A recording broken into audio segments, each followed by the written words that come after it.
feel like I should have some elevator music going. Something. Hi, Lisa, Mary. Hey, Mary. Welcome, welcome. This is really, really awesome. Good. Good to see you. I'm so happy that everybody's joining again. And I was just saying, if you guys want to talk before we get started, please feel free to do so. We'll take a couple minutes just to give people time to log on. Hey, Brian, what's the word with center any kind of ability to open anything? No, I guess I don't know any more than anybody else. We're going to be ready to go when we're allowed to. So I don't know. We're hoping to move forward with summer leagues and whatever else we can come up with to help clubs, you know. So we should probably talk offline, Mary, if you have any other ideas. Yeah, because Brian, I think like people like you who actually have a facility, you're probably going to be in big demand, because I don't know that the schools are going to allow anything to be open because they're under the rule of the school. I know that Catholic schools and public schools are running differently.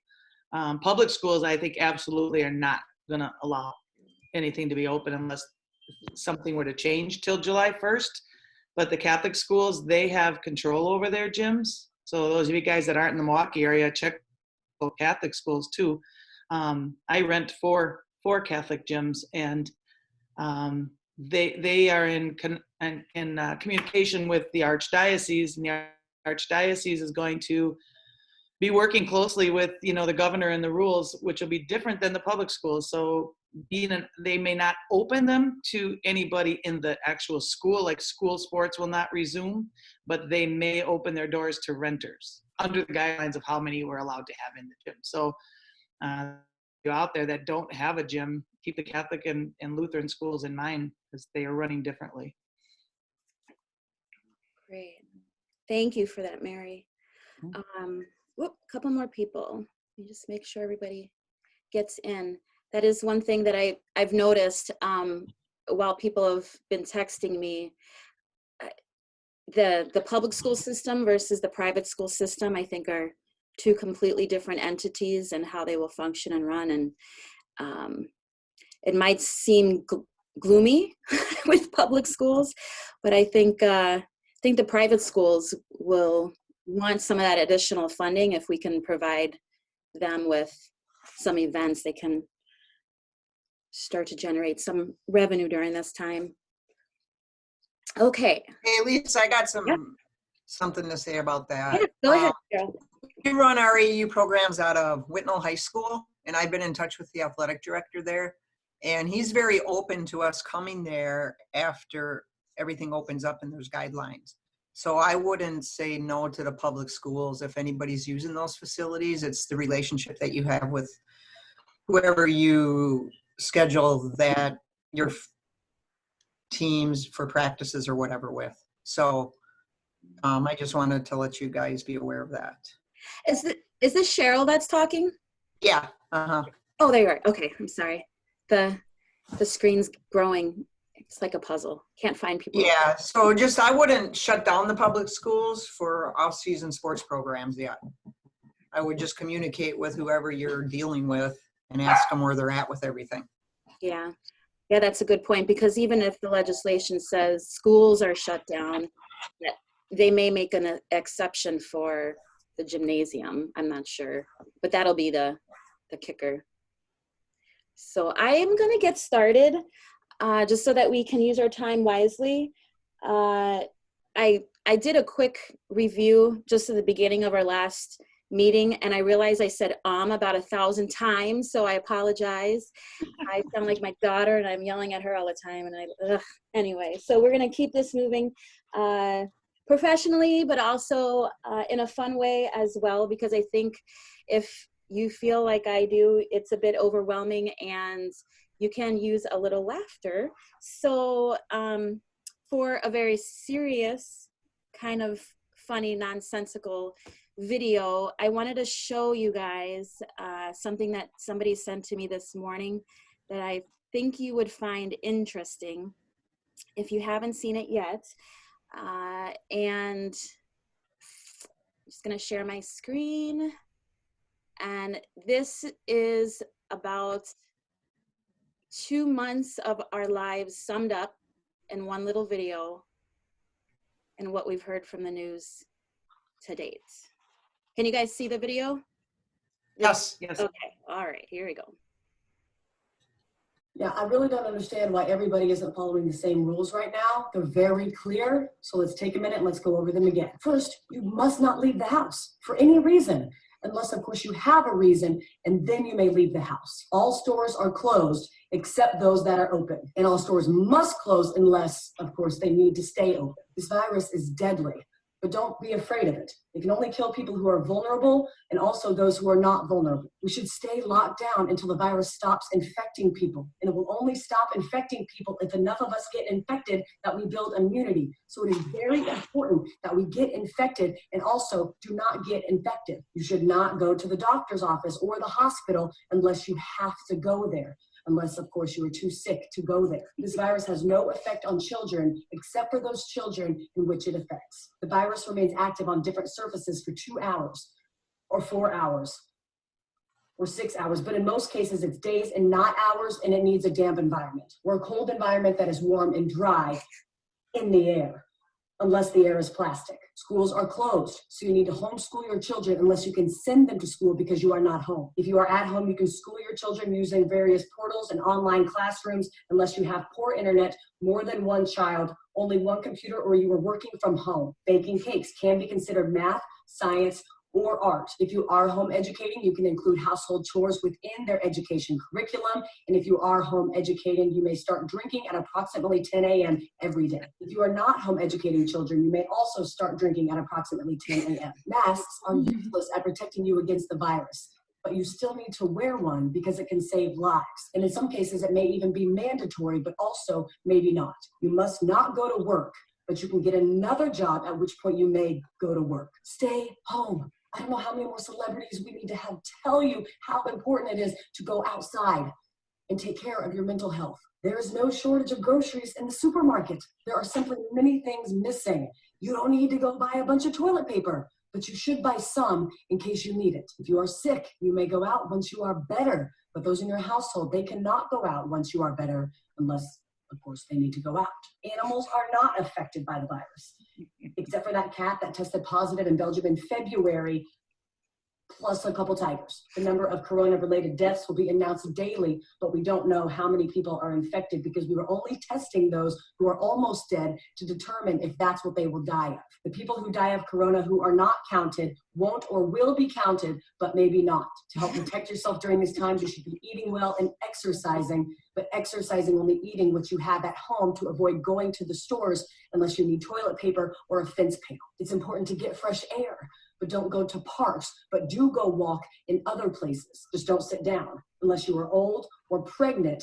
But if you sit down, don't sit for too long unless you are old and you are pregnant, in which case you need to sit down. If you do sit down, don't eat unless you've had a long walk, which you are allowed to do if you are old or pregnant, except for times in which you aren't. Don't visit old people, but you have a moral obligation to take care of old people and bring them food and medicine. And finally, no businesses will go down due to coronavirus except those businesses that go down due to COVID-19. I hope this cleared up any questions about what we should and should not be doing during this time. Please educate your friends and family with this information so we can remove any and all confusion surrounding this time.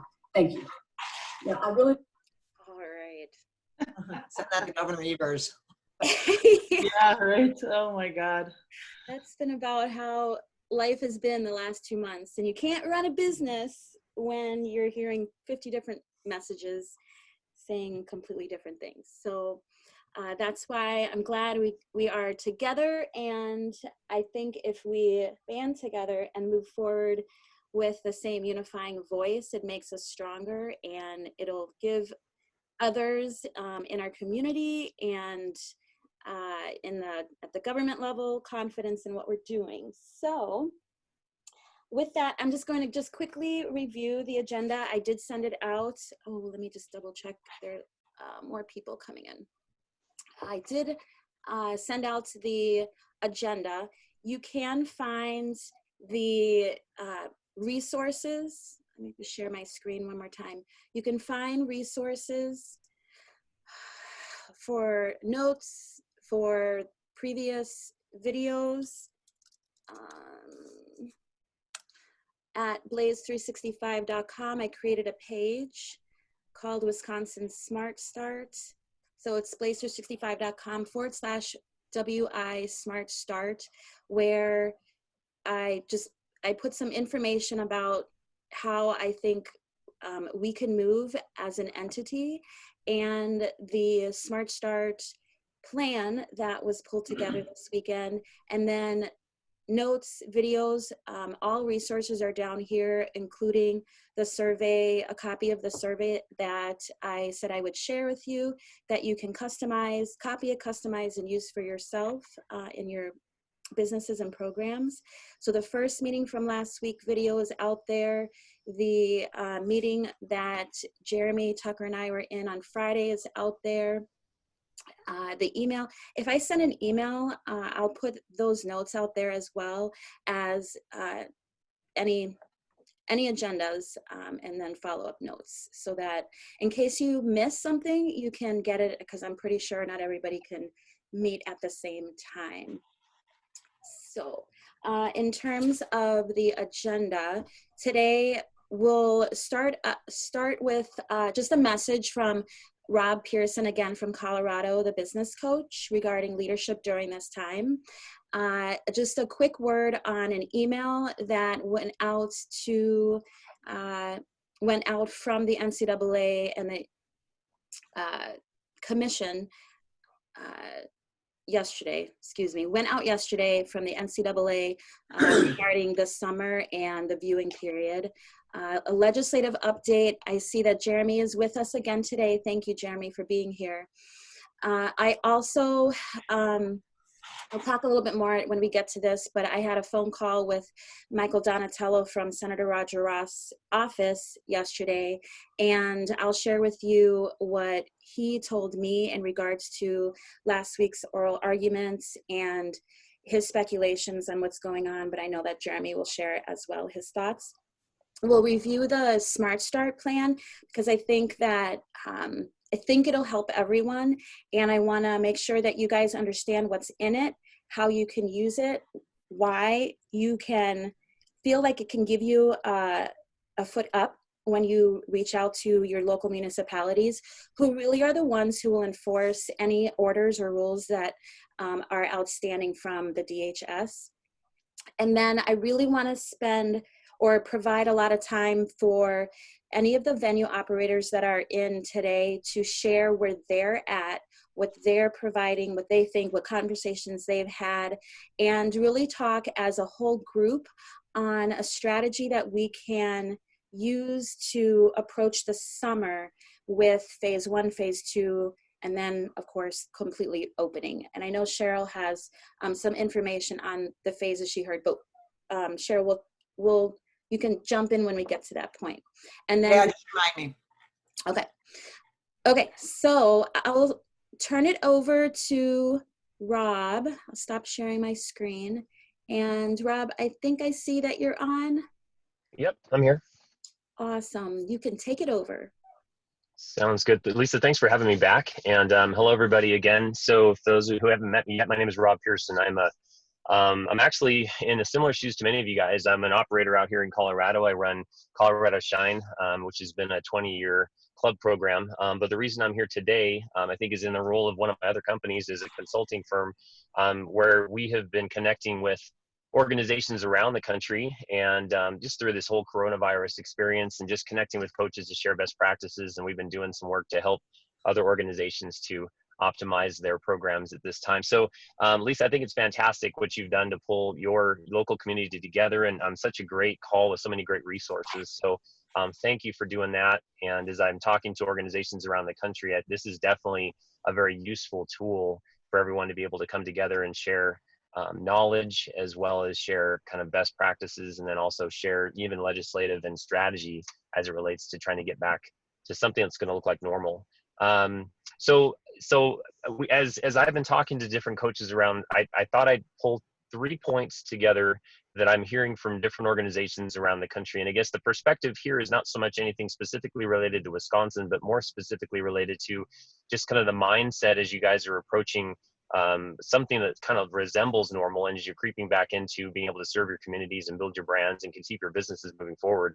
You know, there's definitely a new rhythm to the way, you know, everything turned upside down, and definitely a new rhythm to the way that we're all going to need to do business, the way that we're going to look at even this whole industry moving forward. A lot of things are going to definitely change.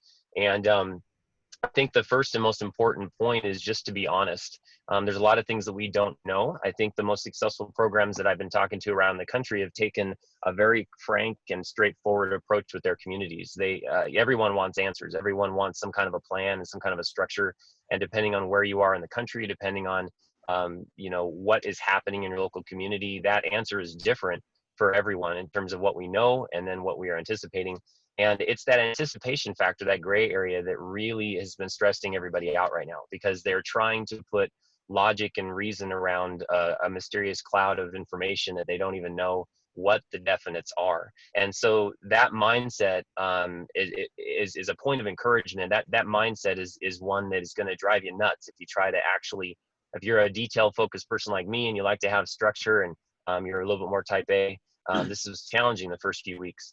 But be honest with your organizations. I think what we're seeing is that put together what you can as far as a game plan, but communicate to your organizations that this is the best we know now. What's necessary at this time is to provide, we are past the initial shock. So what's necessary at this time is to start stepping up as leadership, which you guys are. But it's important to start scripting a game plan. And if you haven't done so, if you haven't communicated that out to your field, to your organizations, that's one of the things that seems to be calming a lot of the different organizations down around the country, is those programs that are taking what they know and trying to build now some kind of a game plan moving forward, so their parents, their communities, their athletes have something to start leaning on with best information for your market. That honesty, this is what we know, this is what I don't know, and continue to communicate with you has been really helpful. Frequency of communication is another thing.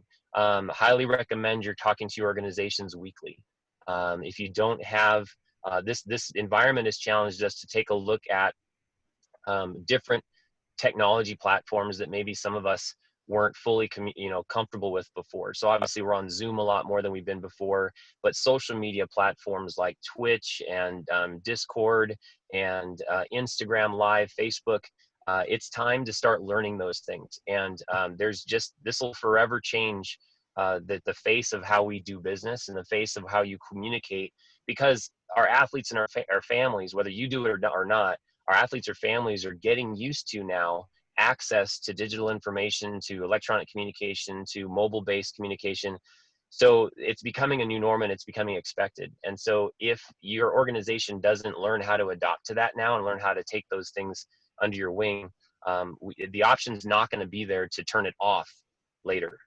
Once we get through all this and we start moving forward, that's going to be definitely a new norm. And so it's an opportunity to start learning some of those technologies. It's also a great opportunity to connect inside your organization. So if you have families, parents, even some of your athletes that know this technology, it's a great opportunity to start bringing them into leadership, task them with things like maybe walking your group or your teams through tutorials on how to use things, introducing technology, and start engaging some of your community in some ways that would be very, very helpful. The third point is building relationships. And I think someone mentioned this earlier, but obviously using this time when we're not busy operating, we're not busy teaching and training and coaching and running programs, use this time as a chance to build relationships, not just with the people that you think can give you something, that they think can help you in your program, but build relationships with other organizations that you can start serving. And it might be a competitor in the market. It might be a group of trainers in the area. It might be, some other programs that are active in your particular market. Now's the time to come together. And I know that sounds a bit cliche, but again, some of the best things that are occurring around the country right now is that organizations are pooling resources between over the fence, so to speak, and they're sharing best practices, they're sharing resources, and the community understands that that's what's necessary, and that leadership is going to build you some very strong brand, some brand loyalty moving forward. The last thing I'll tell you is just an interesting study that I heard yesterday, and it's just about monitoring our own input as leaders. And it's very interesting. Research has shown that when, you know, we all know about the power of positive thinking, the power of positive input, and we all know that that's a very important thing to be able to maintain and do every day. And studies have shown that that for every one piece of positive content that we take in, that it has, you know, a 10x multiplier on our mood, on our attitude, on our outlook on life, which is pretty incredible. What was even more surprising to me was to find out that the impact of negative input, like media, news, gossip, social media rants, all this negative input has a 27 to 30 times multiplying effect on our mindset and on our outlook and on our motivation. So when you really think about it, that one piece of chatter that you're watching or following on Instagram or social media, that one piece of news article that you're stuck on, it has a multiplying effect on our mindset and our mood. But more importantly, it's when we speak it that those multipliers dramatically increase. That 10x multiplier on the positive moves to 30 to 40x in our mentality once we start speaking it. But the negative input, if we start sharing that negative content and speaking it and articulating through our mind, it has close to a 60x multiplier, is what studies have shown in terms of the influence on our mindset, our outlook, and our thinking. So just as I wrap here, and Lisa, again, I appreciate the time. Just want to encourage you guys, watch what you're taking in for sure, but definitely watch what you're saying, and really work with your organizations and your teams and your other leadership to help coach them in regards to what's coming out of their mouth. There's no shortage of negative and pessimistic and skeptical and cynical content that's being funneled to us every minute. For me, I haven't watched the news in 3 weeks. I typically don't watch the news, but I haven't watched the news, especially in regards to this. I could not tell you right now what the new case count is, what the death rate is. I have no idea. And I know that if I needed to know that, I could find it. But I know for me, operating on a day-to-day basis, I have a lot of people that are responsible, that are counting on me and my team to be positive, to be inspiring, to be motivational, to be driving forward and to be leading at this time. And I can't afford to have, if I don't know it, I can't say it. So I've kept myself out of the bucket. Definitely want to stay tuned to the things that have to do with us driving our business forward. But then after that, turn it off and start keeping that filter of positive coming through. So Lisa, again, I appreciate the opportunity to be here and to share a little bit with the organization. If anyone wants to get a hold of me or wants to spend some individual time, maybe talking about some strategy for your particular market, your particular program, my program was built from a grassroots basis, one athlete in a driveway 20 years ago. It's now a 7 figures, part-time, organically grown organization that's been up and running here in Colorado for about 20 years. So my heart is to share those best practices to help other organizations to build really dynamic cultures and to help build your brand into something that is known, that is profitable, that is stable and recession proof. And we've done nothing but pivot in a lot of positive ways, and I'd love to share some of the things that we're doing. So if anyone wants to get a hold of me, you can reach me through Lisa. I know she'll share my contact information, but again, just bless everybody. I hope you guys stay safe and healthy. We will absolutely be driving through this, and some great things are coming on the back end. Looking forward to watching your guys' success. Thanks, Lisa. Thank you, Rob. Do you want to just quick share your website URL? Yep. So if somebody wants to get a hold of me, it's just my name. It's Rob Pearson Coaching, which is ROBPIERSON coaching.com. And you can get some basic information about me there. And then there's also a link to book onto my calendar if you wanted to have more of a one-on-one conversation. So looking forward to talking to everybody. Wonderful. Thank you so much, Rob. Feedback, comments, where are you guys at? Do you agree? Have you experienced the same things with the positive and negative impact on you and your team or your company or your families? Feel free. Well, I think what's difficult is that some of these states are opening up that have more coronavirus cases and more deaths than Wisconsin. And Governor Evers is dragging his feet, and it's very, very frustrating. And not only for the youth sports industry, but I know other business owners that have been shut down, and it's very, very difficult. Jeremy and I have had this discussion over the past month or so. And I texted you earlier or messaged you and Jeremy earlier that Arizona is opening up gyms and fitness centers now. So where does that put us? Yeah, it doesn't seem logical. Hey, Lisa, can I chime in one more thought on that? Sure. So, so it's something that I forgot to mention, but I think it's important. I'm glad you brought that up. So the outside in approach is one that's working across the country very, very well. So for your programs, the key right now is to maintain engagement. You maintain engagement for your population. The legislation in your local market is going to determine when and how and where you guys can open, and that's something that you're trying to influence it, and I understand that it's going to be difficult to control. But we're all subject to our local market. But as far as what you can do, I want to encourage you guys to start thinking about an outside-in approach. A lot of outdoor activities are being opened up before the interior activities. So open your mind up to thinking about how can we shift maybe some of our programs to outdoor? Can we do outdoor workouts, outdoor training, anything outdoors? Because the restrictions are much, much more broad on the outdoor areas. And as you guys are seeing, as we're seeing around the country, as different communities are opening up, some of the requirements and authorizations for groups to gather is much looser in an outdoor environment. So first of all, think about that for sure, and then also think small scale to large scale when you talk about your programming. So we're seeing organizations starting to run different types of events, like 1-on-1, 2-on-2, 3-on-3 types of workouts, even 1-on-1, 2-on-2, and 3-on-3 competitive environments when appropriate.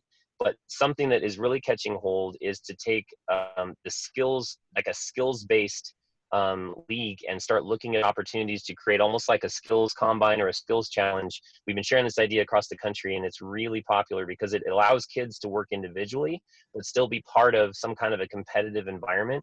And it also leverages a lot of the training and a lot of the skill sets, and it still keeps them on track for development. So just as a thought, again, I can flesh that out individually if anybody wants to talk about it. But again, outside in and small to big as a strategy, and let your brain kind of spin with that and be creative about some ideas, things you can do as a program. You mentioned two big things, one-on-one training. So I know most people here have in some capacity done one-on-one or small group trainings face-to-face. One thing that Blaze has gone to now is taking our individual trainings online. We've done it one-on-one and life coaching type ways, but now we're going virtual with that. So this is an opportunity to add a different service, a different price point to your to what you provide through your business. The other thing that Rob mentioned was the leagues. What I would love to just inject in our conversation later is the possibility of running a kind of leaderboard type of competition across the state, where a club down like Mary one-on-one and Cheryl and Blizzard and Blaze and shooters, everybody who have athletes can in some way, whether it's from their driveway or maybe if we can get into a gym with a limited number, can participate in a competition of sorts where we can get through that phase one. If that phase one limits us being able to do more group competition. So we can talk about that later. Any other thoughts right now before we move on to NCAA?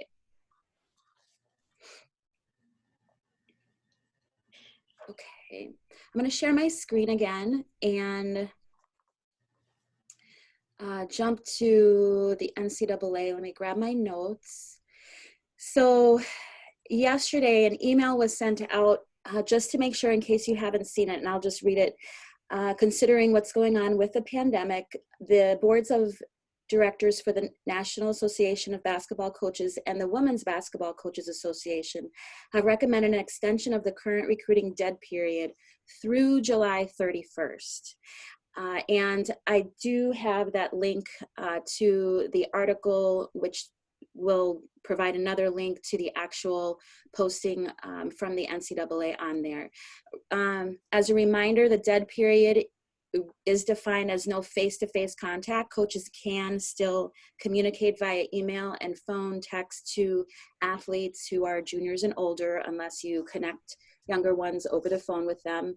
But they're recommending no face-to-face contact. So I think they will not have it. Because as we know, and as you've seen with the news, they give us a little tidbit of what may come, I think, to psychologically prepare us for what is in fact going to come, so that you can sit on it for a little bit, get used to that thought and that idea.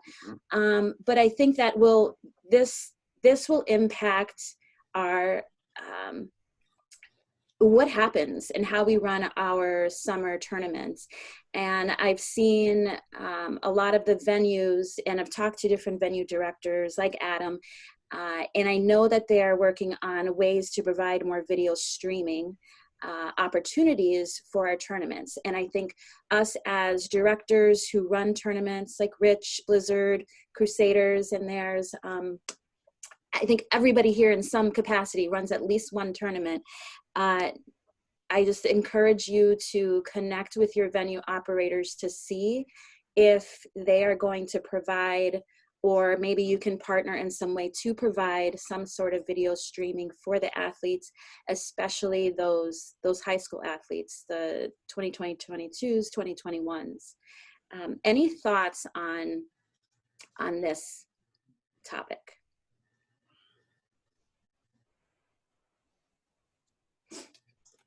Well, I got one. I was just talking to a couple of our coaches the other day, and really for the girls program, really the best part of the summer is going to the Nike in Chicago.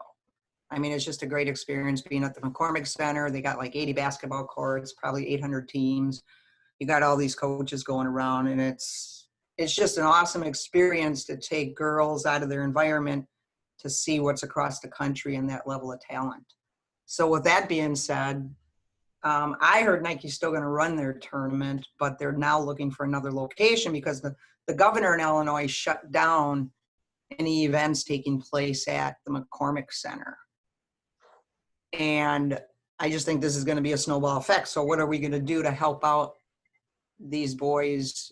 And we have a boys and girls team, so I'm sure I haven't heard anything about New York to LA yet, or we go to a Nike tournament in Chicago for group boys. I haven't heard anything on them yet, but any thoughts on that?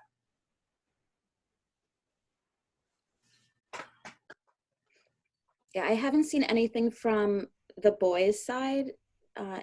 Blizzard, Rich, do you guys, Jason, Coker, have you seen anything in regards to some of the bigger boys' tournaments across the country, and have they communicated anything yet? I know Prep Hoops came out with some additional dates, going into August.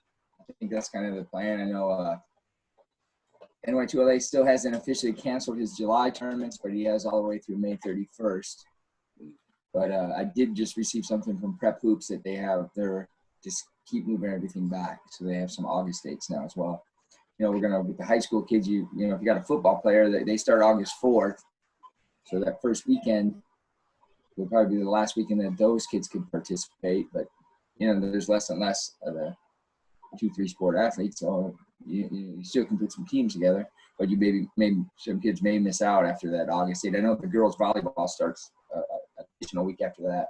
So you still play into that second and third week of August. So, but yeah, Prep Hoops, if you go to their website, they do have their August. They just basically shifted everything back. Their June, July became their July, August. And he runs good events. So. Okay.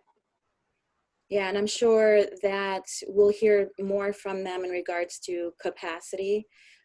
If those different states that they're running tournaments out of have some restrictions on either spectators or just numbers that can be run through their tournaments, the sooner we can know about that, and if we can go to them, the better, because if we are going to continue with our season for our teams, we'll want to make sure we're one of those teams in those tournaments. And is anyone doing anything different or starting to look at how you can respond to this no coaches at tournaments? How are you adjusting in terms of your recruiting with your athletes? Are you doing anything to help them be seen more? I do know that I was told NJCAA The Junior Colleges Association has said that, at this point, they are not going to restrict their coaches from going to the tournaments. NAIA has not posted anything yet, but with the restriction of the NCAA coaches that we're expecting, are you providing any other opportunities for your kids with recruiting? Lisa, one thing that and I'm thinking way far ahead, if this whole summer falls apart and we get nothing, I've told our players to check with their high school coaches to make sure, number one, they have huddle, which I think most high schools have huddle now. A lot of high schools don't have huddle assist, which is just an additional layer on huddle where it provides all the stats. And I know there are a lot of high school coaches who don't give their kids full access to huddle. I don't know why. My daughter coaches at Catholic Memorial High School, and we've given the kids complete and full access to it. Go look at your stats, go watch your games. So I've instructed our high school girls to get in contact with their high school coaches or athletic directors and request that so that they're ahead of the game when it actually happens. Yeah, I feel that is the most minimal thing that we can do, is to provide opportunities for the athletes to show their film, their game film. And if they don't have a platform at the high school level, it makes it almost impossible for coaches now to be able to recruit athletes, to get some idea of where they're at as an athlete's skill set. Right, because it appears that it's going to be a lot of recruiting off of film. On my 2021s, we have 3 girls that got offers simply off of film, which was like, wow. They, so it could be the wave. So if good film is going to be so important. And even if we, Scott Witt and I were talking, and if we can get to the level where you're allowed to have 10 or 15 in a gym, where maybe you would have, like, let's say my top team would play his top team and we would film it and get that available, for the kids to use for their recruiting. So even if we can't do these big giant tournaments, can we do small games and get film of current film, not just past film for the kids? Yeah. That's another idea we had. We run a program at Blaze called The Path that walks families through the recruiting journey to help them gain more exposure, understand that it takes a lot more work than just being on a team, showing up at tournaments, that they have to do a lot of legwork, positioning themselves out on social media, on the website, through a recruiting platform. I know TR, you use Sports Recruits, right? We've talked about that. You're actually the one who got me on it. So I was thankful. I think it's a great tool to use. The athletes can email coaches.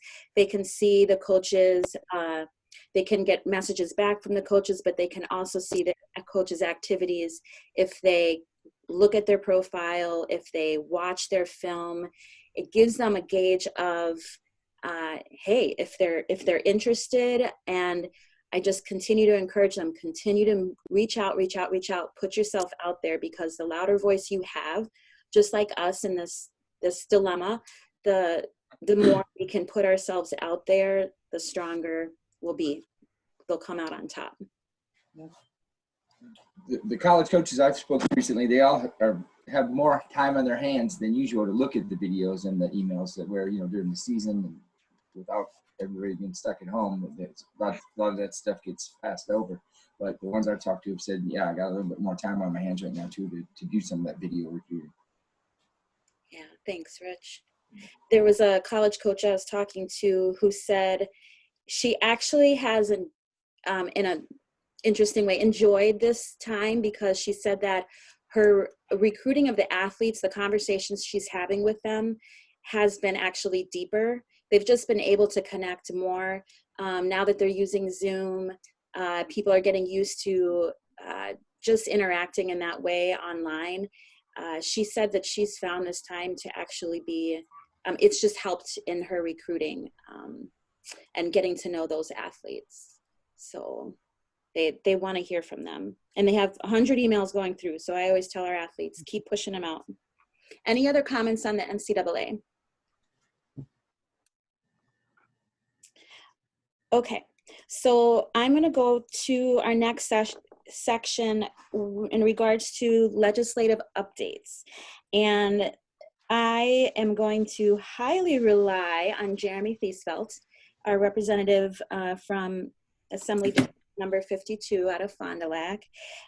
Just a quick update on what I've experienced personally. After our meeting last Wednesday, I met with Tucker Neal out of Ohio Basketball and Jeremy Thiesfeld on Friday. And we reviewed Tucker Neal's plan from Ohio and the task force that he was on or is on. He's actually on two task force in two different states, I believe. And he went through the contents of that document that they were working off of, which primarily focused, it was summed up with some different roles that our businesses have to manage our businesses. Like we have coaches, we have a systems administrator who deals with technology. We have if you own a venue, you have a facility manager, employees, staff, and then you deal with athletes, coaches, referees, things like that. And each page hit on those roles and then included different responsibilities for those roles to respond to the pandemic and how they're going to open. So as we went through that, and it was great, and we realized, hey, Wisconsin, as Jeremy said, like Governor Evers doesn't necessarily have a task force for sure for our industry, and that he's really working with a small group of individuals out of his office. And he smiled and said, Lisa, you can put together something like this, right? And you can have it done by Monday and in my hand so I can deliver it to the governor.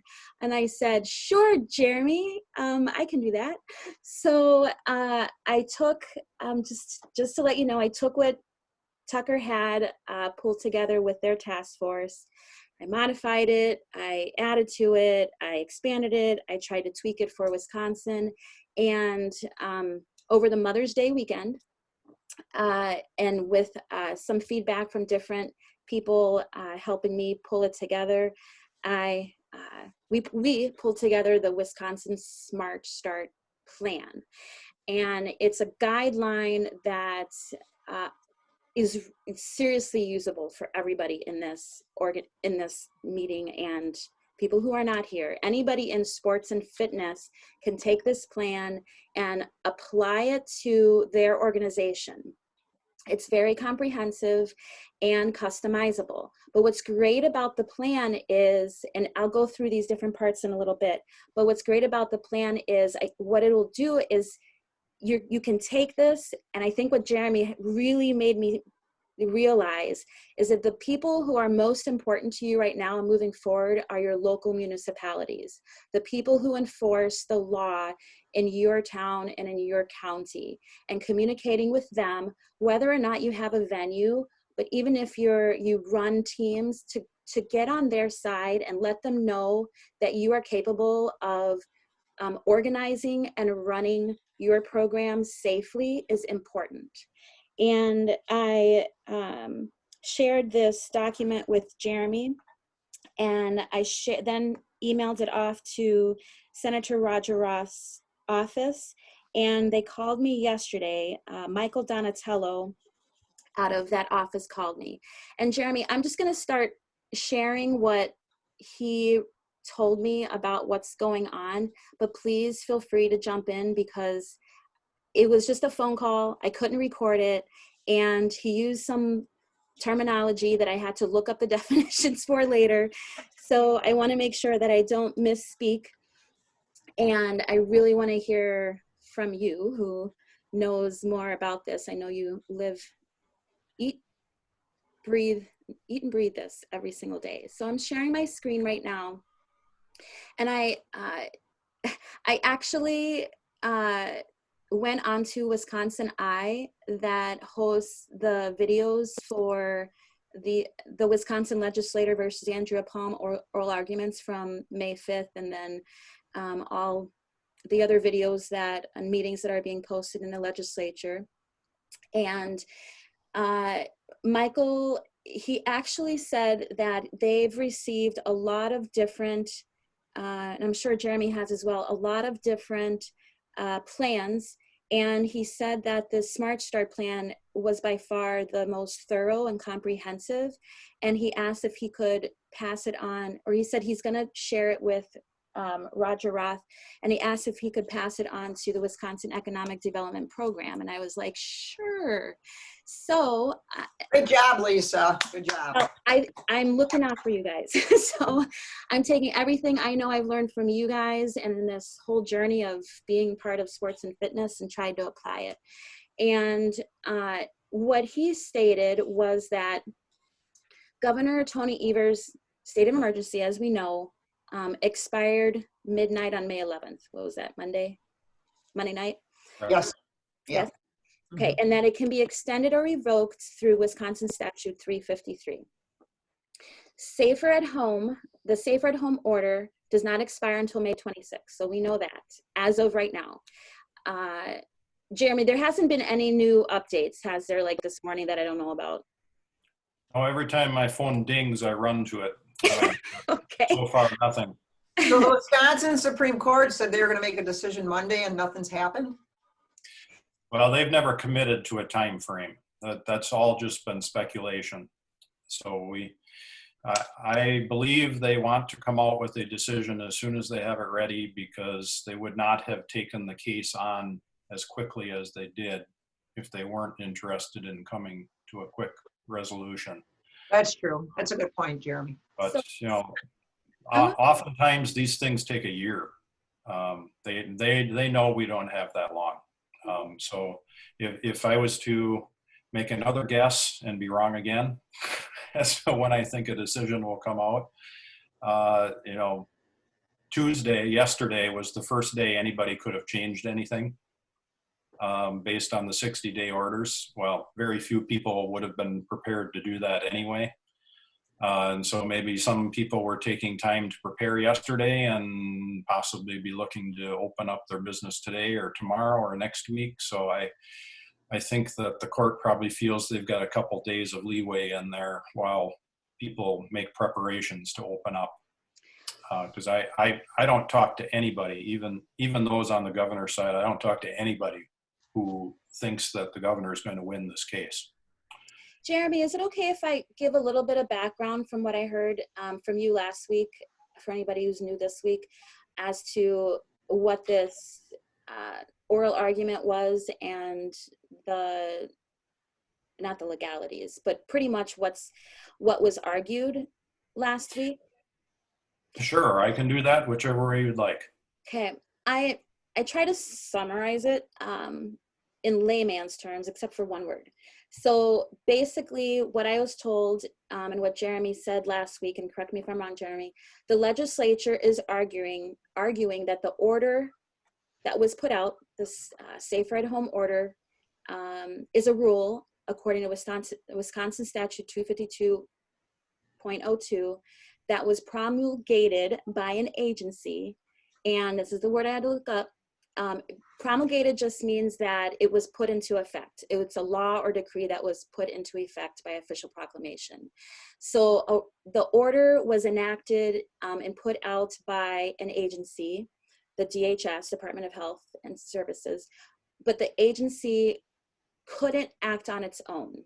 It didn't put out this order or rule appropriately. The DHS agency had to get the power from the legislature and a committee. They were pretty much arguing, you have to go through the rulemaking process, and we needed to be part of creating that order or that extension. We needed to be at the table, is what I believe they're saying. Is that true, Jeremy? I would just add one thing to that. What you're saying is true following Monday midnight. Prior to that, we agreed they had the authority to do that under the 60-day emergency rules. But once the 60 days expired, then the rules of the game change, and they have to run things through the legislature, through a legislative committee. And so that's the base. lawsuit is we're saying they are, after Monday, they are now trying to promulgate an administrative rule, and they're trying to do it outside of the way it's written in the law. So they're breaking the law. That's our viewpoint, yes. That's what they're arguing. And Andrea Palm and her people are arguing that she based the extension on the state statute that gives her the power, the right to enact it through May 26th. Is that correct? Correct. Well, really, they think they have unlimited, no length of power on doing this. And frankly, the statutes don't say. It just says they can do what they need to do. But it's nonsensical to think that the governor only has 60-day emergency powers, but DHS can have them unlimited. I mean, this person is appointed by the governor, so she works at the pleasure of the governor. And so it's nonsensical to think that someone the governor appoints can have more power than what he has. Is she the one that's always on those briefings during the day? She has longer hair with glasses. Is she the director of Yeah, I think that's her. DHS? Correct. Yes. Whoops. Why can't we get in to meet with her, Jeremy? With Lisa's plan? They won't meet with anybody. I'm sure they get so many calls. We can't even get them to meet with the legislative leadership. Okay, and moving on, Jeremy, Michael Donatello from Roger Ross' office mentioned a committee, I think that's a committee, JCRAR. Yes, yeah, that stands for Joint Committee. Joint means it has the Assembly and the Senate in it. So Joint Committee on the Review of Administrative Rules, which is what we're claiming this is an administrative rule.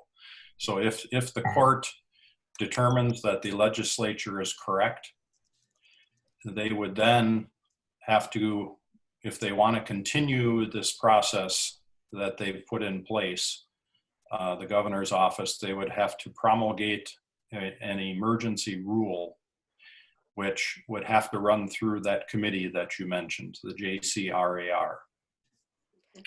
And they have the authority to, well, they can do a number of things, but they have the authority to let the rule go through, or they have the authority to tie the rule up for a pretty lengthy period of time.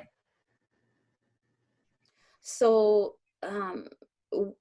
Michael Donatello went on, I hope it's okay that I'm using his name. Don't yell at him if it doesn't work out the way he said it. But if he said that if the Supreme Court says that Andrea Palm and the DHS has the rights to act independently of the legislature, the Safer at Home order continues, and she and the DHS can just continue to enact these rules as they see fit. So the Safer at Home order that right now is supposed to expire on May 26th can continue to be extended in any way they seem fit. Correct, Jeremy? Yes. Now, you always have to take into account that courts oftentimes will do things in a split way. They'll kind of give some to one side and give some to the other side. So there could be a lot of variation to what you said. But if they were to just make a straight up decision that the governor's right, yeah, they can continue this on apparently indefinitely. Now, the governor has said publicly, but he said other things publicly too that he's gone back on. He has said publicly that he sees no reason at this time to extend Safer at Home beyond May 26th. But he could change that on an instant, as he's done previously. Mm-hmm. The other thing that I heard was that if the Supreme Court comes back and says, no, Andrea Palm and the DHS did not have the right to extend it, or that the order is unlawful the way it was enacted, there are two options. We could either, the order can be invalidated and we can go back, I say to the future, back to March 10th and live life as previous. Or, I got a letter in there, or Palm and the DHS did not have the authority to extend it, but they can give them time, like a week, to promulgate the rule, enact the rule appropriately, do it with the legislature and the committee, and in a way that they both can agree on how it can continue or not continue. Yes, you were a good note taker. You got that correct. That's probably the biggest mystery behind this, is what the court will do with that, because frankly, if the process they're using is unconstitutional, they could just simply end it immediately and say, this is unconstitutional, it's done, we go back to the way things were, or we invalidate your rule. And by invalidating their emergency rule that they put out illegally, everything would go back to the way it was before the 60-day emergency started. What the legislature requested is that there be given 6 or 7 days, like it says in your notes there. I think it actually was 6 days, for DHS to put together a different rule, work with the legislature so that when it comes to that JCRAR committee, that there's kind of already agreement ahead of time that this is what we're going to do. And then that would be a rule that would be passed constitutionally. But there's no requirement for the court to do those 6 or 7 days. That was just the request that was put in. And at that time, there seemed to be a lot of people in the public that felt that we should not just stop this thing immediately, that we should have some sort of phased back into normal life approach. I'm not sure the public's there anymore. I think a lot of the public, a growing number of the public, really would be okay if we just stopped it and went back to normal life. Hear, hear. My next question to Michael Donatello was, why is it taking time for the Supreme Court to respond? And I know it's a huge case, and it sounds like a lot of cases can take months, more than a year sometimes, to come to a final conclusion. And again, this is speculation. This is just on his feelings. He said that the Supreme Court, in watching the video, the Supreme Court didn't seem very receptive to the arguments laid out by the governor, and wasn't enthusiastic of his interpretation of the law. And he believes it could be taking some time to respond because of two things. The majority of the court may want to overturn the order, but they're split on how to move forward. And as I was watching it last night, one of the justices asked the prosecutor was, do you suggest, what do you think will happen if we just overturn this? What kind of chaos would ensue? So I'm sure they're trying to figure out how in the world to manage things moving forward, and just take all that into account. The second reason why he thinks it might be held up as well is that there's a separate court case that was asked to be taken up by Wisconsin residents challenging the entire stay-at-home order in what is called Fabick versus Palm. Are you familiar with that at all, Jeremy? I'm only vaguely familiar with that one. Okay. I know of it. And he did mention that there are some items that were brought up in that case that the legislature couldn't bring up because they're part of the legislature, but these are Wisconsin residents, so they're arguing things like, the government can't just shut down churches, or you've interrupted our constitutional rights. So it sounds like it's coming from different angles.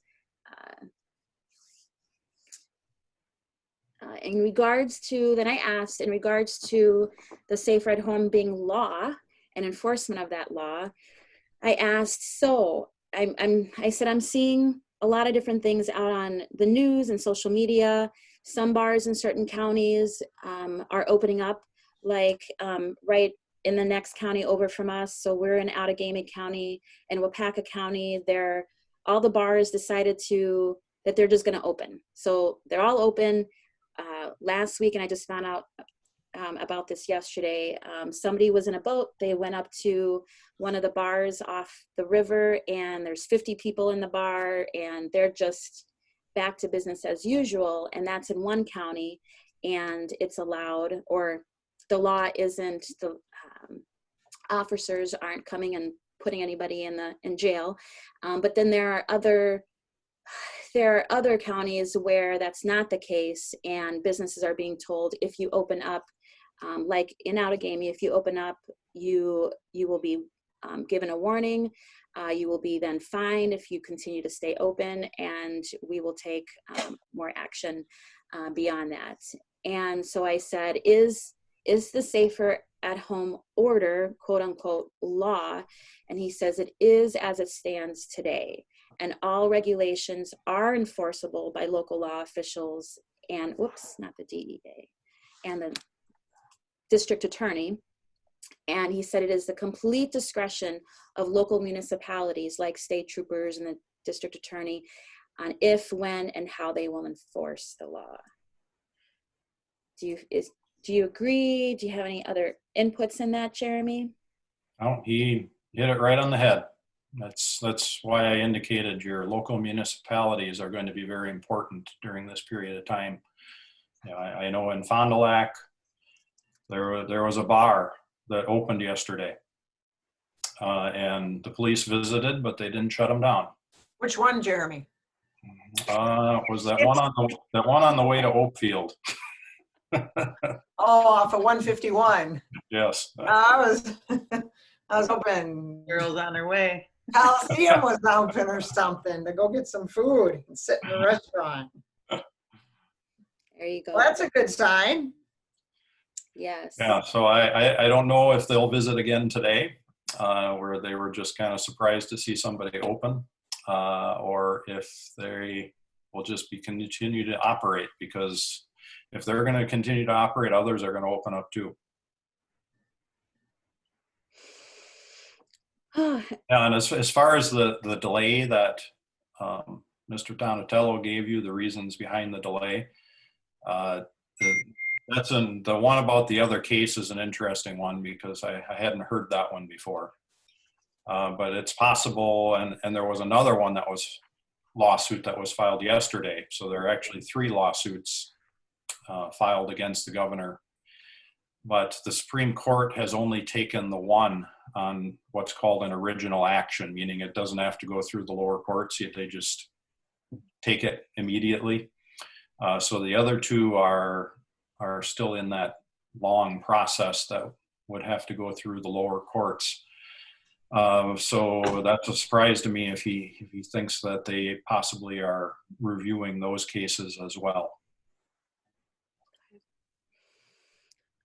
I wanted to make sure we asked and brought this topic up, because in my mind, people keep telling me, well, just open up, just open up. And I do see some trainers in our area are training outside at people's homes, and it's unclear what you can and cannot do. So again, I encourage you, Jeremy encourages you to connect with your local municipality, but then somebody in my accountant's like, well, if you raise any attention to you, that you don't want them to know what you're doing. So it's I think the more we can partner with the people who have the power, the better.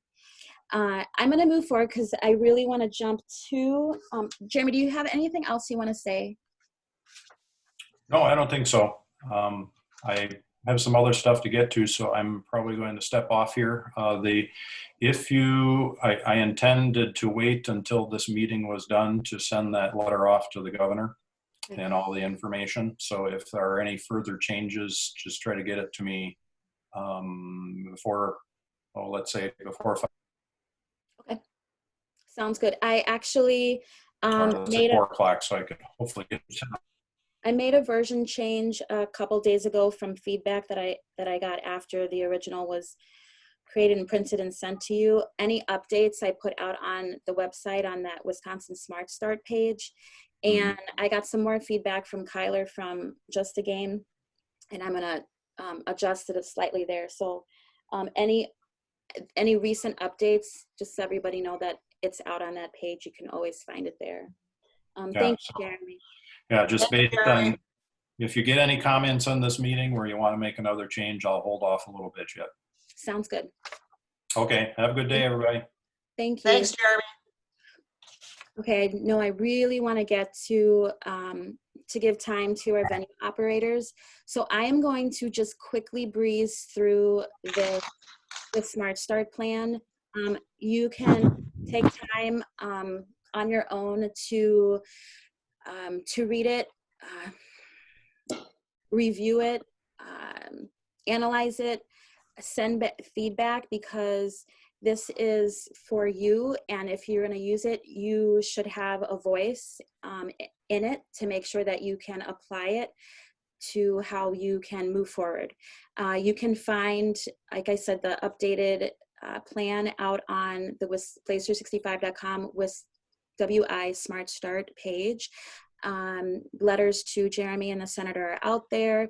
I've received emails from different businesses saying that they are in support. They did so through this link, Join the Movement. If you can, please fill out that survey. That would be awesome. It's really short and quick, but it gives me at least, makes it consistent where I can find your feedback and your notes, and your approval or not, is actually documented that you do support it, and then I can post your logo out on the website and attach it to the page, which just makes it stronger. And to the Smart Start plan, again, just a brief overview. It starts off with an introduction as to why the plan was created, and the foundation of it, the organization of it, and how the word SMART, it's very specific for our industry. It's built on scientific data from the CDC, the Wisconsin Department of Health Services. It's attainable. We can open up safely. It's relevant for what's being put out in the world today in terms of the scientific information, and it's time bound. So it follows the phases that we will be given in terms of phase 1, phase 2, and then wide open. It's flexible. There's, after the major content in it, there's an addendum with some additional resources that you can copy, adjust, and use for you personally and in your business. And I start the plan after the intro with some research, just to give you a little background. I got my bachelor's in biology, chemistry, and health, and I have a master's in microbiology. And my favorite subject is immunology. And so I'm one of those weird ones who love to study viruses and bacteria and diseases and vaccines. So it's kind of up my alley. I am not at all considered, quote unquote, an expert. There's a lot of different ones out there. There's a lot of people who live and breathe this industry day to day, but I do have an understanding of viruses, how they work, how they impact the community.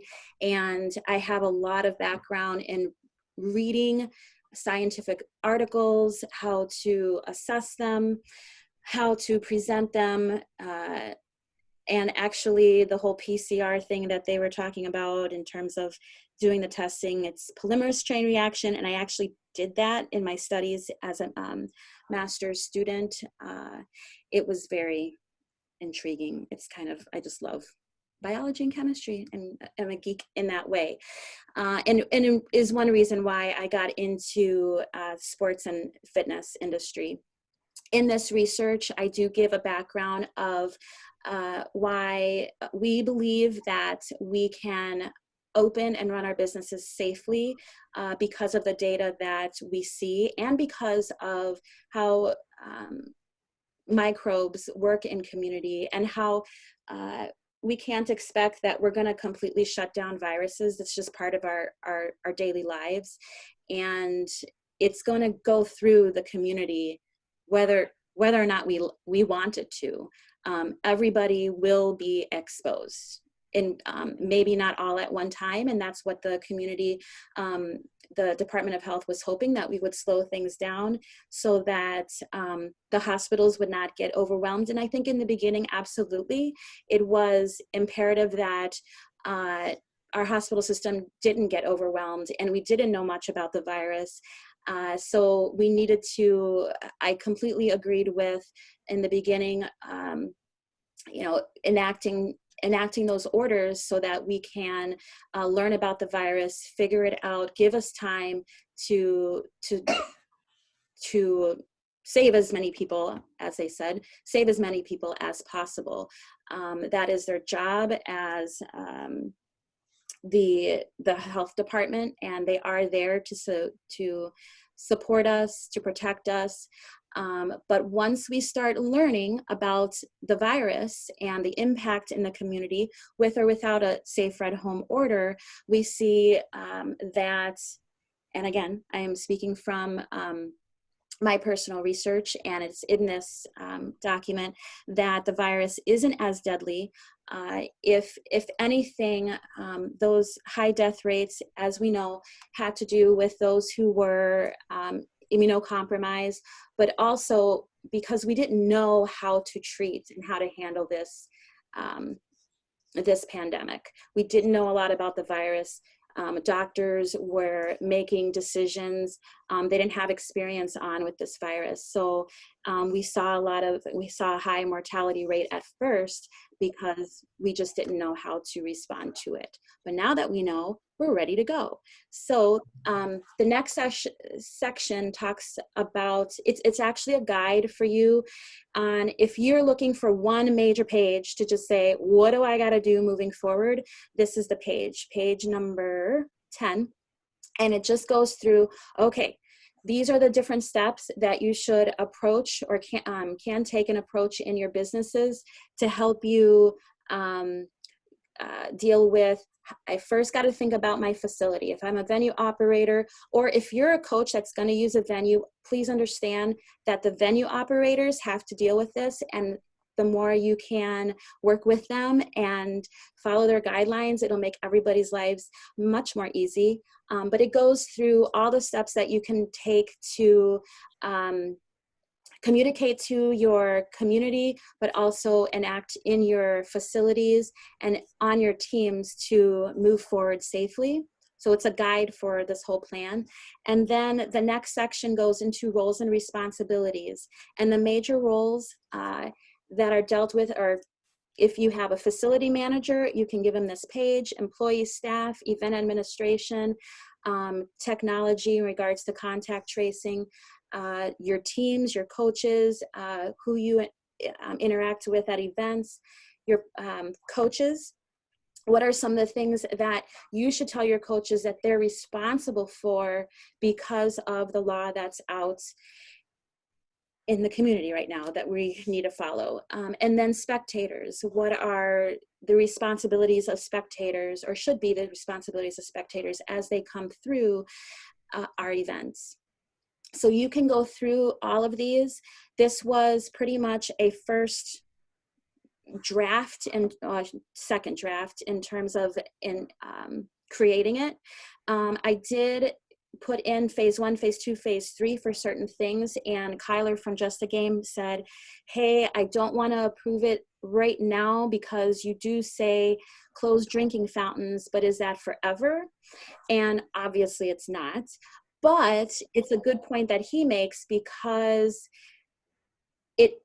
it should be phased out. So in all of these, what I think I will do in this next version change is take these, what we've considered mandatory and best practice responsibilities, and phase them out, if I can use that terminology.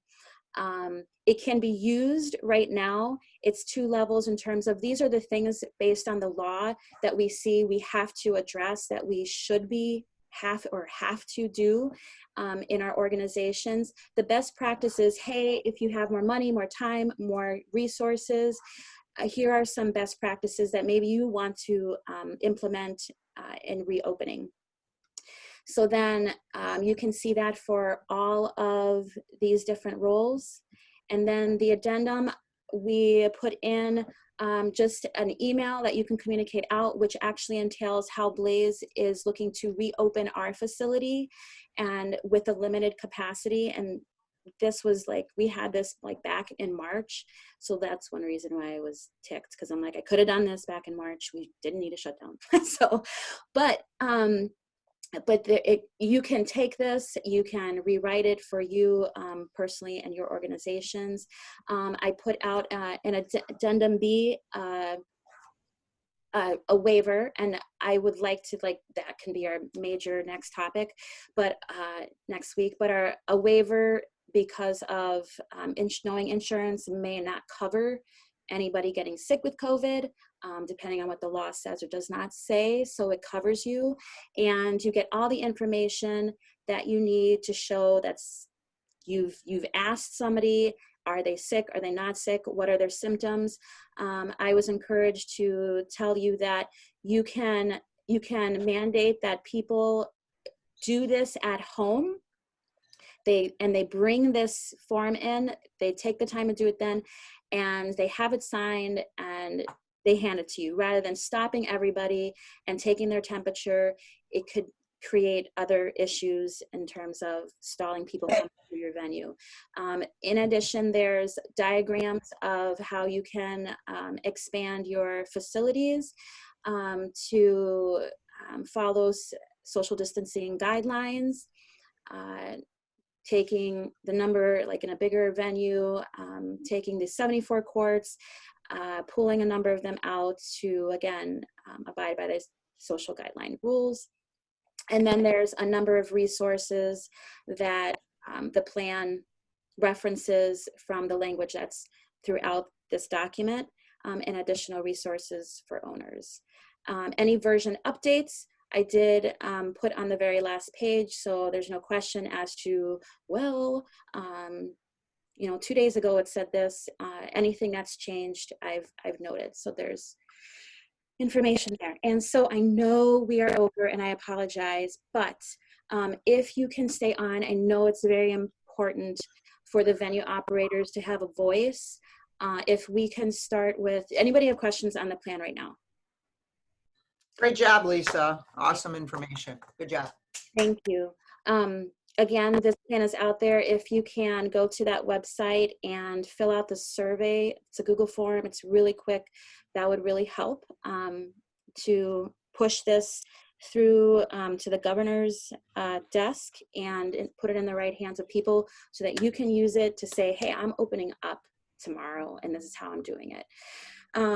Adam, yes. Who all, like, I did the join the movement. Who would, my resources are big and huge. Would this be something to send to parents? Would it be, who do you want joining that movement? Just coaches, directors? I thought anybody, I wasn't sure about parents, but it actually, I don't think that would hurt at all. I figured at minimum, it should be for business owners, sports and fitness directors, managers, event operators, event planners, venue operators, if they have the rights to speak for their businesses.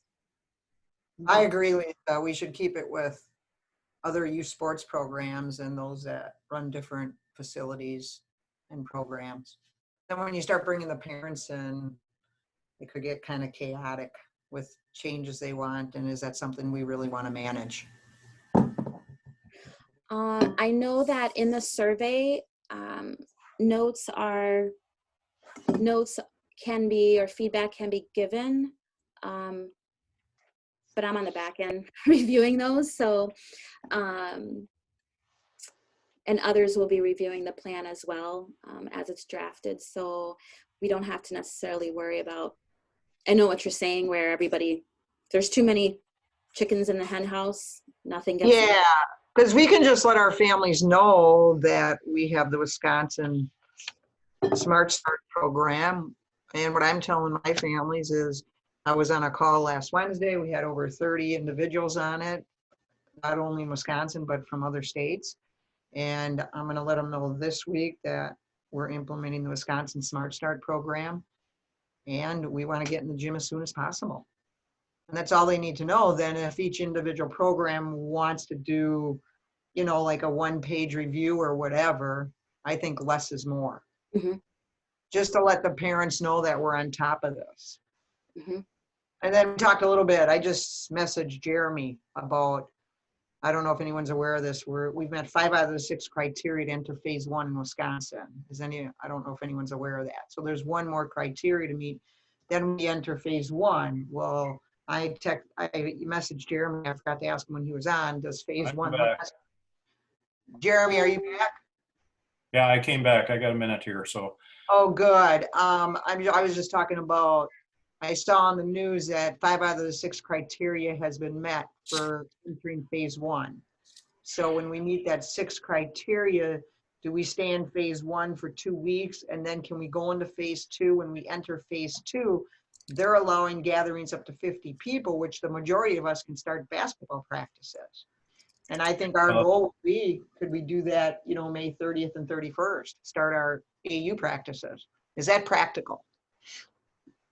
The 6th gating criteria that is needed is one that I don't really know why it's in there. It has to do with flu-like I know it, but, symptoms. so we And already so- should be in phase 1. Yeah, so that seems to me to be something in there to keep us closed for a really long time. But even if, Jeremy, is there any way we we can fight that? well, win the court case. That's the key thing. If we don't win that court case, then the DHS gets to do what they want, apparently. So it comes down to what the Supreme Court's going to do. Yes, pretty much so. As far as if we were to get past that, and I shouldn't say it's impossible, because, you know, flu symptoms, they generally end as the weather warms up. And so I suppose it's possible to get out of that, but we're still in the flu season, apparently. And even if we did get past that, getting into the phases, there is no predetermined time for how long each phase lasts. I've got the Badger bounce back here on my screen, which I could share here if that's okay. Well, One thing about the fevers that I wanted to say that I found from one of my version updates I need to put in, Ascension Contact said that they moved the fever limit from 100.4 down to 99.5. So if somebody has a fever of at least 99.5, then they cannot come through your facility. All right, so if I can just share my screen, Lisa, if that's okay. I think I've not done this before, so There I should just be a hit share screen at the bottom, Yep, just hit share screen and select like that. what you want to show. Okay, it doesn't seem to be working for me, unless Um, you can see something. I don't see where I can pick you to share. The sharing. I don't think I can control it on my end. You should be able to click the next picture and then hit yes or done.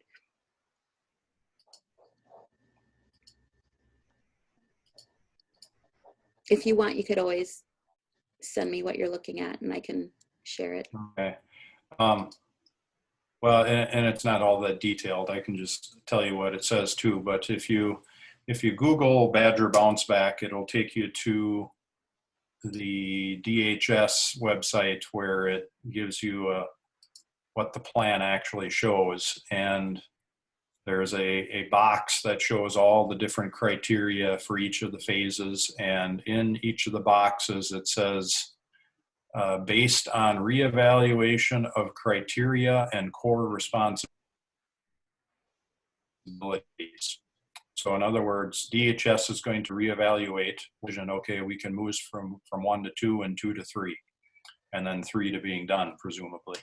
Mhm. So I've found no place where there's a time or a certain amount of time or certain measures that have to be met that would cause us to move from 1 to 2 and 2 to 3 and 3 and out. Yeah. So really it's based on the DHS and when they say phase 1, phase 2, phase 3 happens. Jeremy, this is just a train wreck with their lack of leadership and guidance. Are you going to be able to tell them that? Oh, they're being told constantly. Yeah, they hear it all the time, but you know, in one thing you find out in government is that when government takes certain powers, they generally don't give it back unless they're forced to. And that's why we went the route of the lawsuit, because they'll be forced to give it back through the lawsuit. I mean, we can make a lot of noise and have press releases and rallies and all that sort of stuff, but none of that can force them to give up the power that they have. So in the meantime now, I know that we should prepare for phase 1 whenever that does hit and we can get into those venues. So I'm going to move forward to turn it over, at least to start with Adam Lagoki. Are you awake over there, Adam? I see you. It's Adam Lagoki from the Community First Champion Center to just start the discussion. Again, I apologize. I know we are way over time, but if we can have some conversation on where people are at, what you're thinking, and give the venue operators a platform and a voice right now to share where they're at, what they're expecting, and we'll start with Adam. Yeah, thanks, Lisa. I mean, currently, like I mentioned last week, we're owned by the town of Grand Chute. So when Jeremy was talking about how important it is to work with your local, officials and your health inspectors and stuff like that, we've submitted a plan to them, a logistical plan of how we would like to operate under that phase 1 guideline. And they've been pretty receptive to it. We haven't gotten full approval on it yet, but if they approve that plan, then as soon as these restrictions are lifted, we'll be able to operate under a limited capacity. And our initial plan is 4 basketball courts, everybody coming through separate entrances, not interacting with other groups. We have our ice hockey rink that we would have to put back in. That would be utilized as well. The one kind of hiccup right now for us is what are we classified as in the business part that Governor Evers released. I think it was a few days ago or maybe Friday last week, because it specifically said in the fitness center ones that no basketball courts were to be opened. So we're trying to get an interpretation on that from our local, people at the town, and just kind of get a general feeling from them. And when we do get to phase 1, if we're going to be allowed to open, if they'll allow us to continue. And then moving forward, then once we do have our doors open, then we can start brainstorming on, like Lisa mentioned before, and we've talked about this, getting teams in here for games and smaller tournaments and filming them, live streaming them, all that stuff as we get into phase 2 and forward.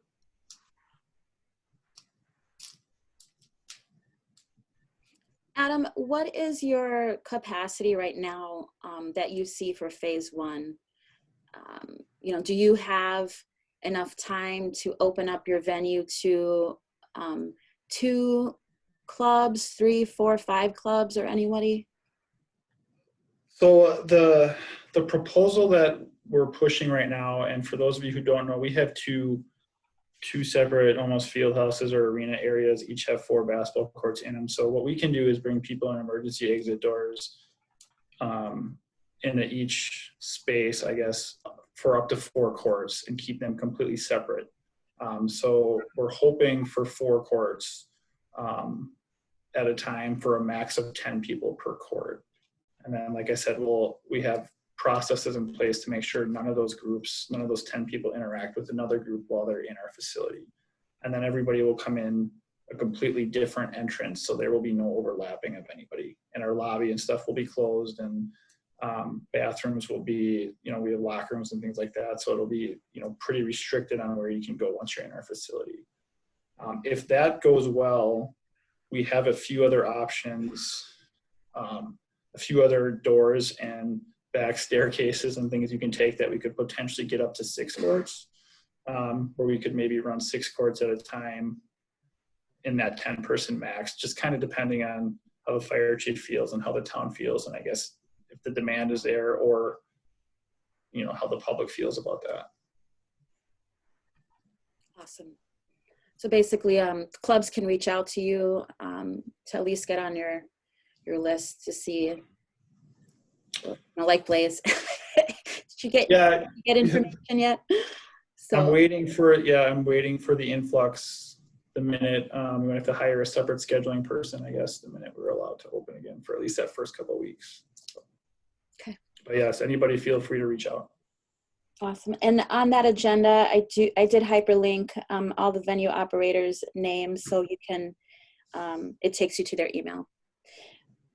Thank you, Adam. Rich, can you speak for the barn at all? Yeah, I spoke with, they're owned by 2 volleyball clubs.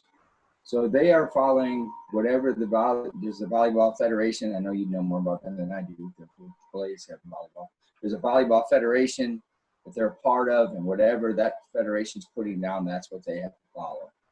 So, they're planning on opening as soon as they can. There's 3 courts out there, so they're thinking of using the first court and the third court, different entrances, same thing. But they have to follow the guidelines of the volleyball federation. They have to, Yeah. We too, because of our volleyball club, we had to make sure that we were abiding by their guidelines, which is USA Volleyball, but in our state it's called Badger Region. Yeah. Yeah. So regardless of the volleyball, the venue itself is different. So couldn't they manage it and open it up to basketball clubs like you guys for practices? They possibly could, but what they inform me of is they're following whatever Badger Region tells them to do. Okay.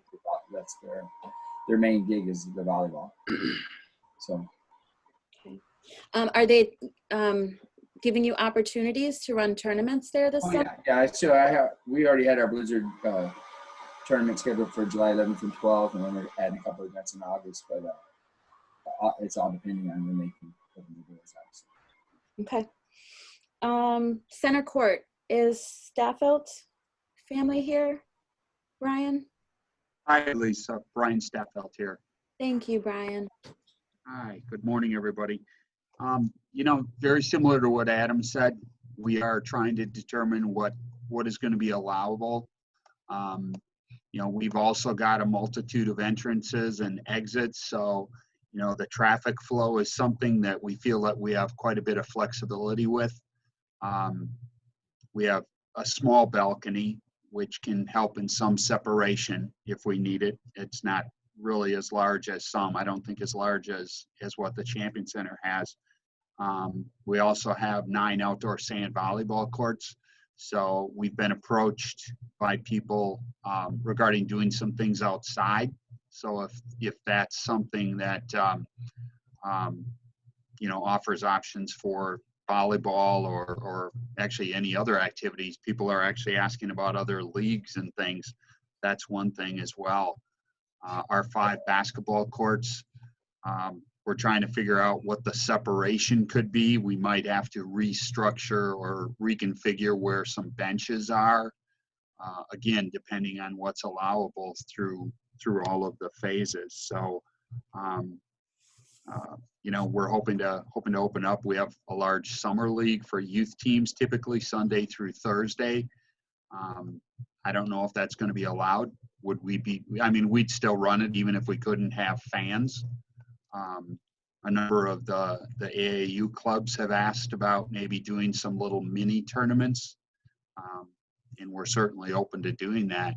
It really kind of again depends where we end up with the phases and what we can do with the facility.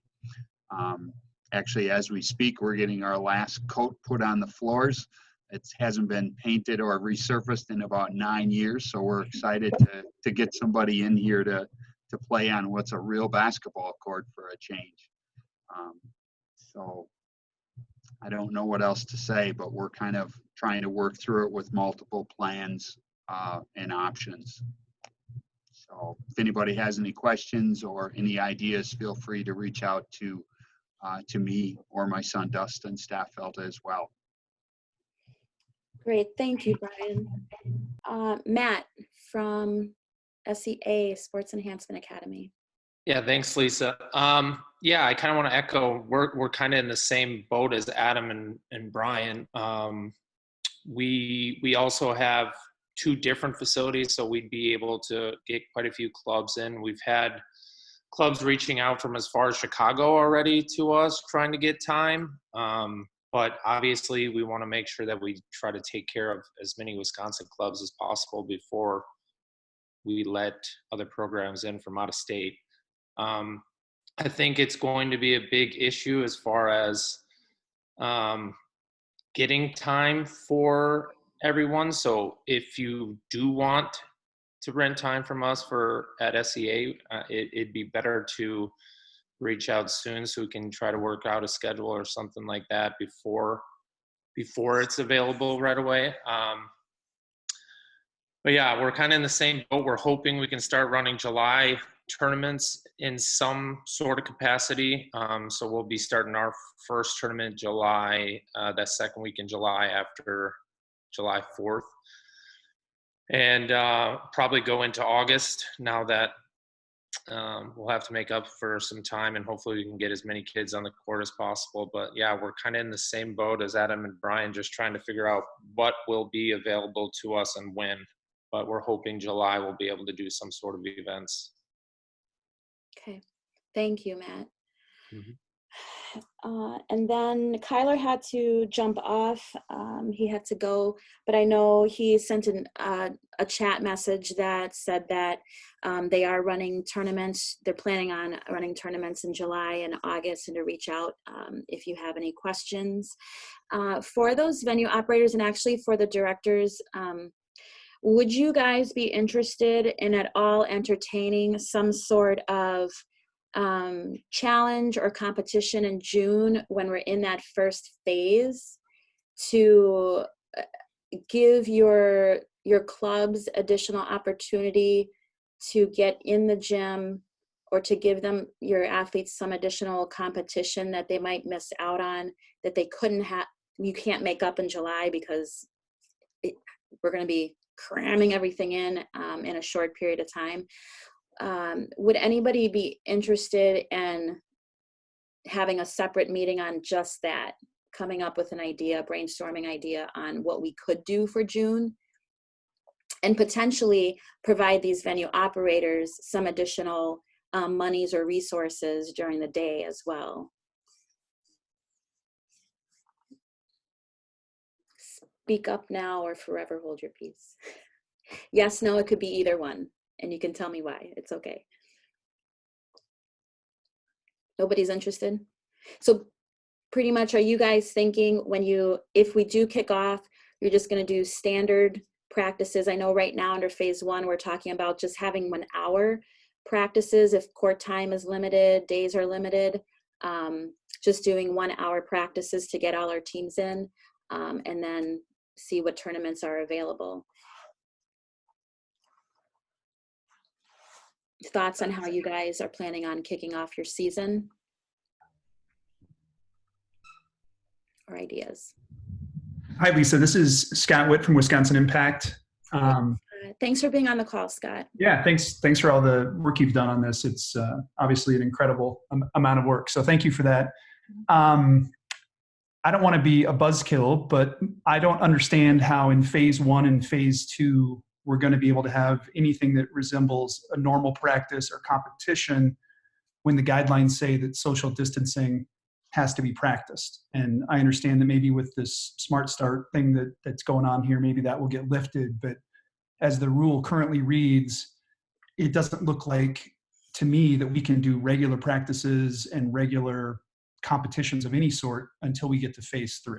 And maybe that interpretation isn't shared by others, but it seems like what we're looking for is some sort of special exemption that while we're in phase 1 and phase 2, the athletes are not subject to the social distancing requirement, because obviously if you're face to face and you've got live defenders. So I think there's a distinction between having groups of 10 and groups of 50 and doing like what All Iowa Attack is doing, where they're just doing full court drills with social distancing and the kids are all, 5 or 10 feet apart, but it doesn't look like they're doing any live defense. So that's kind of where I'm torn with what we really can do within the guidelines. And it feels like we're stepping over the line if we try to do any sort of live defense, for instance. Yeah. No, that's a great point that you bring up. I like that word, special exemption. Can athletes get a special exemption where during their training they can, we don't have to follow those social distance guidelines? But if we can't and we have to follow those, then it does sound, for me, and the way I'm imagining a practice, I guess I am imagining it in terms of more like a training, getting in a group of 10. Most of our teams are 10 and under. You add in a coach, though, then you're already having to deal with pushing past your limit. I figured we would deal with that at the moment, or at the time when we see that phase 1. But in terms of practices, I guess I'm looking at it as getting those coaches being able to get into the gym with their athletes so they can have some sort of face-to-face interaction, at minimum following the guidelines. But Scott, you're absolutely right. If we have to follow those social distancing guidelines, it'll restrict what we can and can't do with them. Well, and one of the things in the proposal, and I'll admit I didn't read every single word, but I saw some reference to 2v2 and 3v3, for instance, while we're in phase 1. And I would think that some of the governmental bodies that's going to catch their eye, that obviously is not social distancing if you've got even small-sided games. So to me, that a lot of this proposal hinges on that. Are we going to be allowed to do live defenders and small-sided games, or is none of that going to be allowed until phase 3? And then anybody who chooses to do so prior to that is basically defying the governmental order. But I hate to just bring up questions without any solutions, but that's one of the things that jumped out at me, looking at the proposal and how it complies or doesn't comply with the current guidelines. No, I'm glad you said that. And that's the kind of feedback that's needed to adjust that plan or ask those questions in advance, and at least talk to the legislature to say, hey, we're willing to do this or that based on where you're at. And if we put this plan in their hands in advance, they can have those conversations before they push out the next order to us, and hopefully we can influence that policy before they just put something out without having conversations with people like you guys. So no, I'm glad you said that, because I think moving forward, I'm gonna talk to Jeremy about that. I know he's on, but to see, I think I love your term, special exemption. I did see a video of like 6 guys from a baseball team at Appleton North High School. They're out in the field. Somebody was running by and posted a video of the cops telling them, and the coach that was there, they couldn't be there. They couldn't be practicing. And it startles me, because I'm like, even with baseball, I mean, there's just, what you're sharing really is the baseball. There's different things you can do to stay separated and abide by those guidelines. So it's startling that they would tell them they had to leave the field. And I know that soccer organizations have already canceled their seasons for the summer, for a number of different reasons. But I think the longer this goes on, the gloomier it gets, Scott. So absolutely. But having those conversations ahead of what might come out this week, hopefully we can influence the results. So, Jeremy, any thoughts on that? Can we tell the legislatures what to do? Probably not. He might not be there. He might be on a call. Okay, so anybody have any other thoughts? Scott, thank you so much for that feedback. That's very, very helpful. And that's where I know we need to go back and rephase those sections out and go into detail on those phase 1, phase 2. And I think even putting a special exemption in terms of contact for athletes like ours, it doesn't hurt to ask the question and see what they would allow us to do when we do, or if we do get together in that phase 1, phase 2. So we can plan. We got to be able to plan. Does anybody have any other comments at all before we wrap things up? Richie, you've been quiet. You want to say anything? Nothing? Okay. Mary, any thoughts? Oh, this is all good. Again, it just, like Scott said, it's a waiting game, to slowly ease in, but hopefully, everything you're doing, Lisa, is phenomenal. Just absolutely outstanding. Hopefully everybody joins that movement and that, at least we can get our word out there, get going a little bit. Thank you.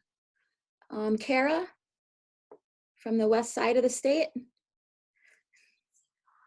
Yeah, I know Keith Knoll was on the call. I think he's going to be probably getting out of service any second. But he wanted me to let everyone know that he's on, I think, one of the National Sports Chairs Committee calls about a lot of the insurance stuff, and he's on the National AAU board for the insurance. So I know that's something he's going to know a little bit more about, and after some of their calls today, and he'll get some of that information out to you, and then we could share it with everyone as well, because I know that's going to be a huge part of everything, with the insurance and liability. Yeah, I thought that would be another major topic, one of the major topics we hit on next time, and I'll put that in the agenda and push out a meeting date for insurance, and then follow up on what we hear and what we know on these phase 1, phase 2, and these rollouts. So with that said, if nobody else has anything to add, thank you so much, you guys. I know we're way over. I appreciate you spending the time. Please, please, please, whatever you can do to support each other, get on that Wisconsin Smart Start page. Please give feedback, and I am on it. I'm reviewing it. I'm adjusting it. This is for you. This is for your voice. This is to address your needs and just give you the support that you need to get going for all of us. I want to make sure that we have some teams that we can compete again if we're going to have tournaments, in July. So I appreciate it. Great job, Lisa. Really great job. Thank you, guys. Thank you. I'm here. You can text me too if you need, or call me 920-450-1004. 450-1004. All right, you guys, stay safe and healthy. Be good. Richie, be good. Yeah. All right, thank you. Bye-bye.